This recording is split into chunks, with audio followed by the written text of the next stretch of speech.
NTV সংবাদ দেখার পরপরই আমি তাৎক্ষণিক ঘটনাস্থলে যাই। যে হিট বাংলাদেশ কমলগঞ্জ শাখায় কিছু গাছ কর্তন করা হয়েছে।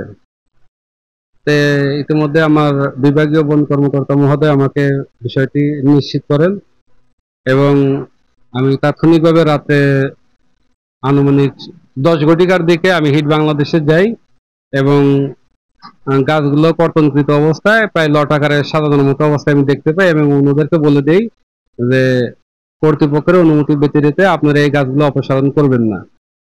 এবং আজ সকালবেলা বিষয়টা আমি ইউনূস স্যারকে অবহিত করি এবং ইউনূস স্যার আমাকে ডেকে নিয়ে ওই যে বন মামলার যে মানে এটা কি করা যায় বা কি করণীয়, তখন আমি ইউনূস স্যারকে বলি যে এই গাছগুলো আমরা জিম্মায় নিয়ে আসি এবং তার পরবর্তীতে স্যার আপনি যে নির্দেশনা দিবেন, মানে আইনের ভিতর থেকে যে নির্দেশনা দিবেন সেই নির্দেশনা মোতাবেক আমরা এই কাজকে আমরা আরো চলমান রাখবো।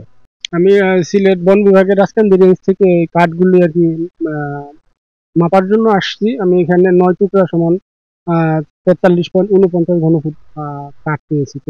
আপাতত কাঠগুলি পরিমাপ গ্রহণ করে এটা তাদের কর্তৃপক্ষের জিম্মায় দিয়ে যাব।